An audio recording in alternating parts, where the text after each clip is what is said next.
When I learned Six Moons, Seven Gods was being honored by the Chrysalis Brew Project, my first reaction was one of surprise, quickly followed by elation and gratitude. As an author of fiction, I write primarily to entertain, not to educate, inform, or to persuade. So for me, the truest measure of success will always be the degree to which readers enjoy my work. Being well received and recognized is the ultimate reward. Positive reviews are great, editorial reviews are flattering, but for enough readers to go that extra mile and proactively vote my work the Brew Project's Book of the Month, wow, there is no better feeling.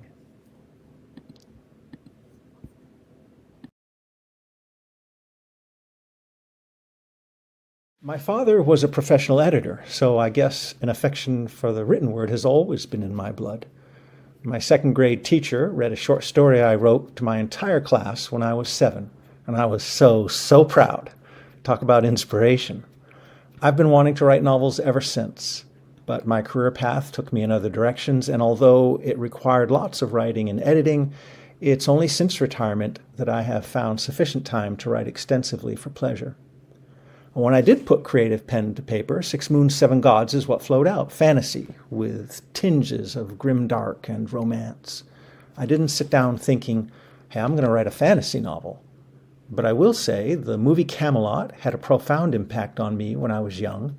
My father read Tolkien aloud to me and my sisters, and later in life I thoroughly enjoyed reading Herbert's Dune series and Scott Lynch's Gentleman Bastard series to my own son. So I suppose a bit of all of that helped to inspire Six Moons. And credit where credit's due. Much of the inspiration for the world of Balon came from beta readers who kept pushing me to describe in ever greater detail its unique environment and attributes. This was my first foray into world building, and they helped me to appreciate its immense potential. And now I find it quite enjoyable and a great way to embellish my stories. I knew that at its core, Six Moons, Seven Gods was going to be a tale of good versus evil, and I wanted a strong cast of characters, complex characters, to represent both sides of that equation. Balon's inhabitants may live in a fantasy land, but the inspiration for them absolutely comes from personal experience. I've been fortunate throughout my life to be surrounded and influenced by strong men and women. I've also been exposed and impacted by the darker side of humanity. And if nothing more, that's enhanced my ability to write from its perspective. Very few things in life are black and white. The world is filled with shades of gray, and nothing's quite as simple as it first appears. The same is true of this novel's plot and its characters.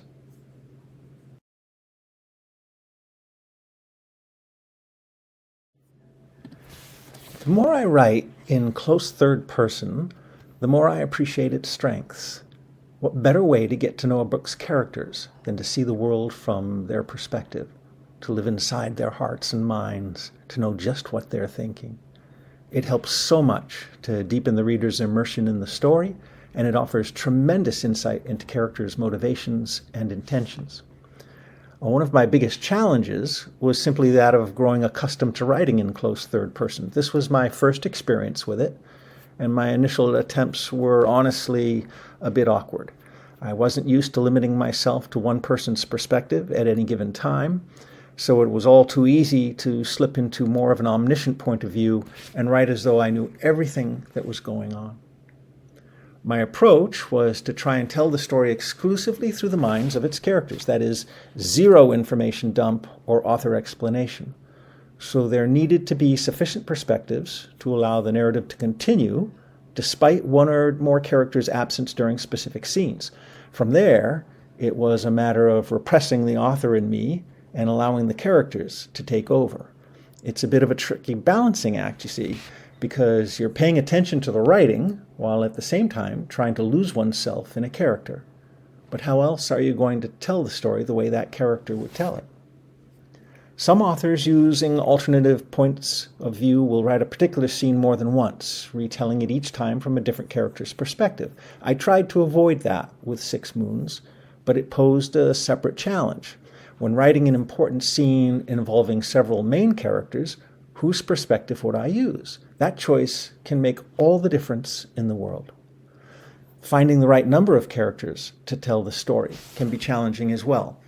I was warned early on not to take on too many points of view, lest I confuse the reader or cause them to lose interest. Multiple points of view aren't every reader's cup of tea to begin with, and Six Moons, Seven Gods probably pushes the limit in that regard. But one-dimensional characters, whether heroes or villains, just aren't realistic. Alternating viewpoints in close third person allows me to show just how complex my characters are and to engage and stimulate the reader with different mindsets and emotions. I've received numerous compliments from readers who have found that multiple perspectives provides them a more realistic, immersive experience. As the old adage suggests, there's two sides to every story. What better way to demonstrate that than by telling mine through alternating viewpoints?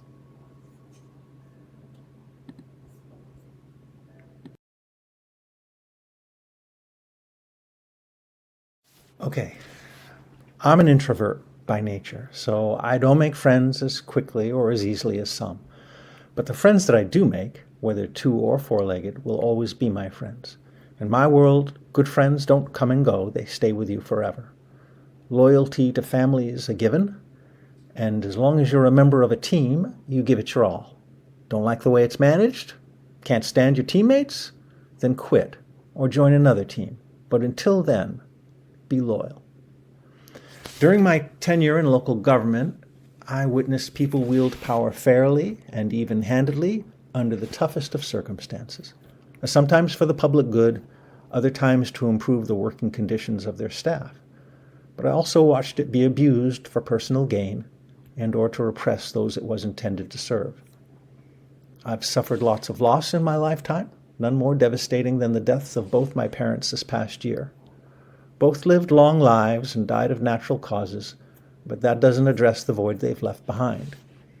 Friendship, loyalty, power, and loss. Why are these important elements of storytelling? Well, if I'm writing to entertain readers of fantasy, readers who want to be transported to unfamiliar worlds, much of what I create is to be foreign and original, perhaps even bizarre. I'm purposely leading them into the unknown. At the same time, I don't want them to get lost. Universal themes like loyalty and friendship are important because they act as familiar beacons in that new world. Even a new form of friendship or loyalty in a fantasy world is going to resonate with readers. That's the beauty of universal themes. They are, by definition, familiar to and understood by all. Exploring them when writing novels, it's like creating music using familiar major chords that will resonate with all listeners. But it doesn't stop there. Universal themes aren't just familiar, they're important. Maslow's hierarchy of need tells us just how powerful and vital they are. Their importance surpassed only by our physiological needs and the need for safety. Assuming the latter are satisfied, our most critical needs are for love and belonging. That is, friends and loyalty. Little wonder we should crave them in the books we read as well.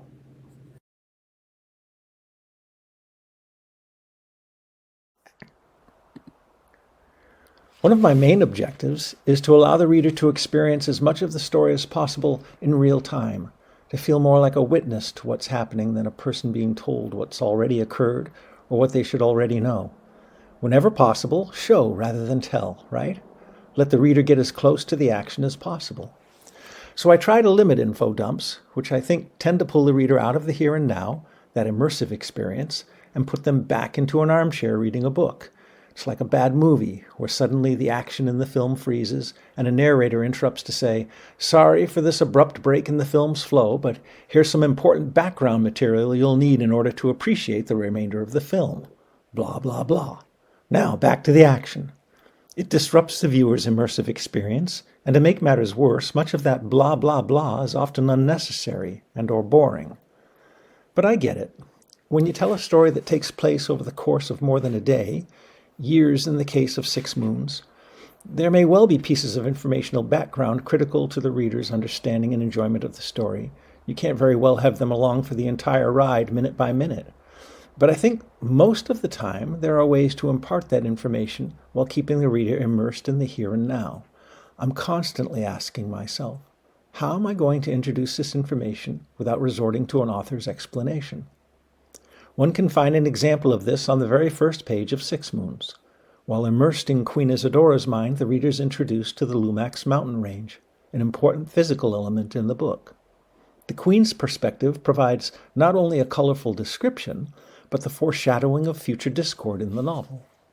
Quote, "She stepped onto the balcony.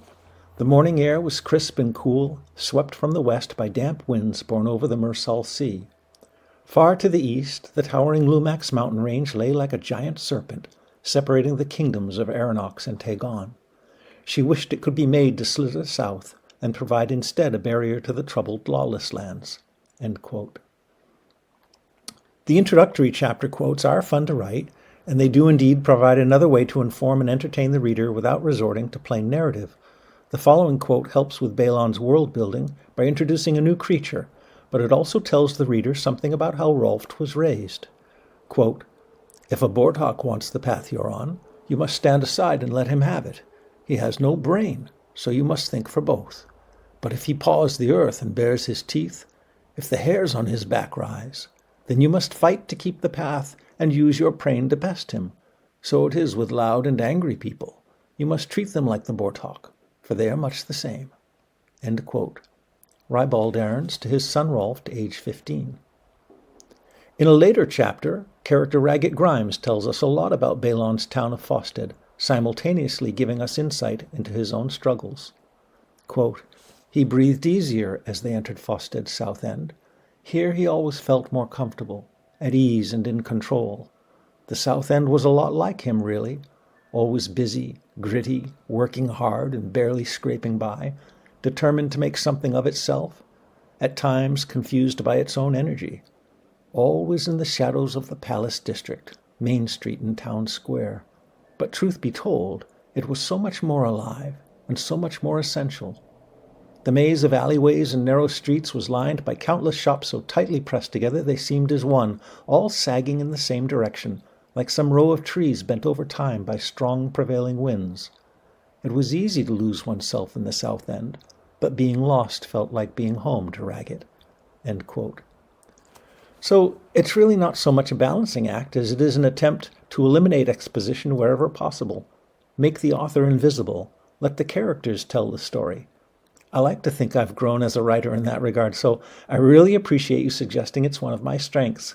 That's great motivation for me to continue working in that direction.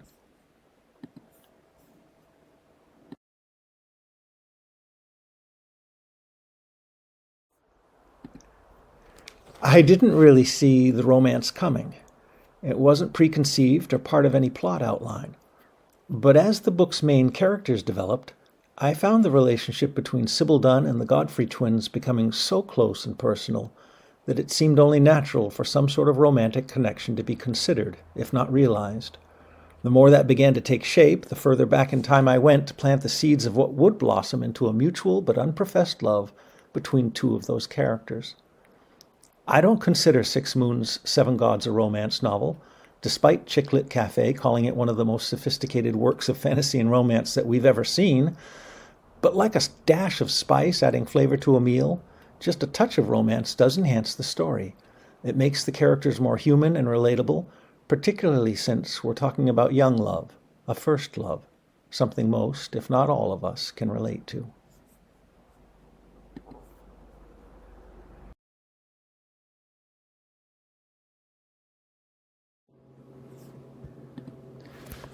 The most compelling aspects of King Axel's character revolve around his relationships with others and the heavy burden he bears as absolute ruler of Aranox. In a cruel twist of fate, his most difficult challenges as monarch come at a time when he is also beset by devastating personal loss. Beneath his royal mantle, King Axel's quite human. His relationships and struggles reflect the same universal themes impacting other characters. His friendship with King Tiger and trusted aide Marshal Carson, his undying love for wife and daughter, his loyalty to Aranox, and the power that he wields on behalf of all his subjects. The Guild of Takers represents potential loss by threatening to destroy it all.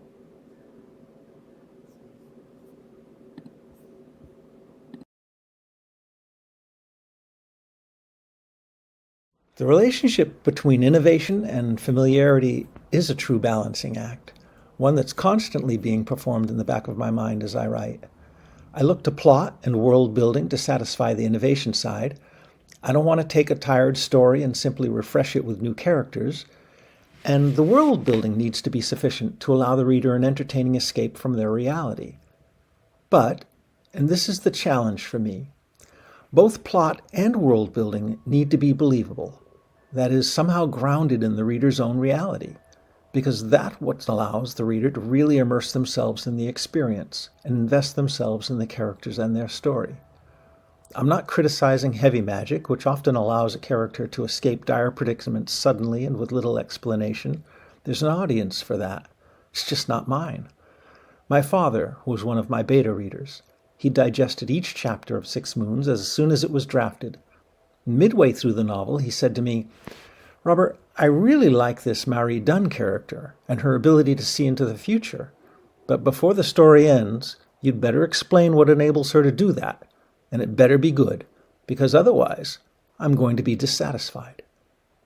Now, that feedback caused me a good number of sleepless nights, but it was also the genesis of Euphoria, The Sisters of Sistoline, and the background to Madame Dunn's unusual ability.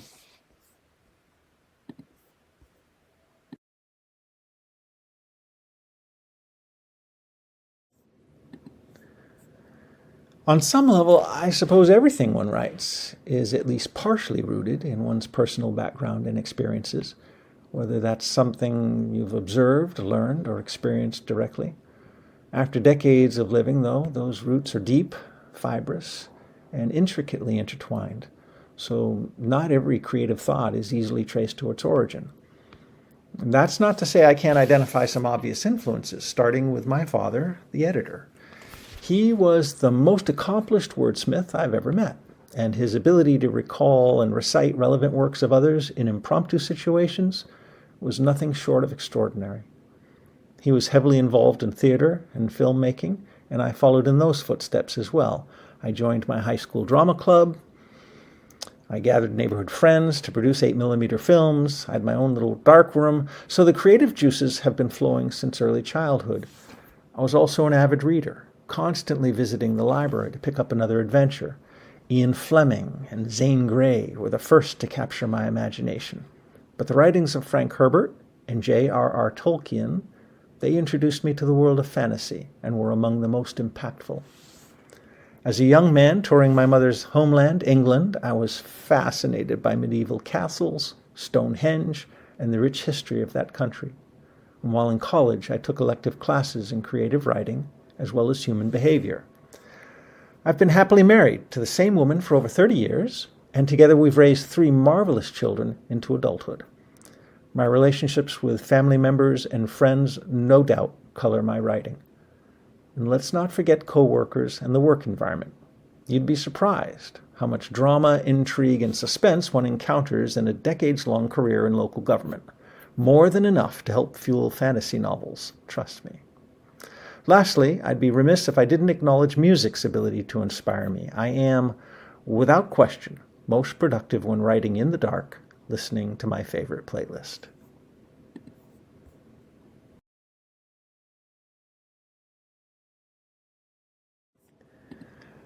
Two Crowns, Three Blades will pick up where Six Moons, Seven Gods left off. A sneak peek at the cover blurb provides a pretty good snapshot of what to expect from the sequel. Quote, "Revenge is a temptress, full of promise, but she rarely satisfies, and almost always exacts payment." End quote. Still grieving over the loss of his wife and daughter, King Axel of Aranox declares war on the Guild of Takers. The Goths' High Order responds, strengthening its efforts to kill both of Balon's monarchs. Tristan Godfrey seeks his twin brother's murderer, and true love is made to wait again as Sybil Dunn embarks on a solitary crusade. Saved from the guillotine, Overseer Reynard Rochon looks to avenge Spiro's death, while retired Royal Guard Rolf Dairns recovers from his wounds and puts away his sword. Until, that is, he learns of Sybil's quest, and all of Balon hangs in the balance. So, already familiar with most of the characters, readers should find the sequel a bit easier to immerse themselves in the story early on. And while not every characters that readers have come to know and love, or hate, will make it through Book 2, those who do survive will reveal even more about what makes them tick.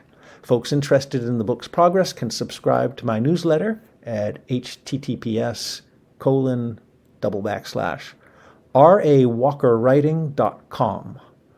Thanks for asking, Brew Project, and may all seven gods watch over you.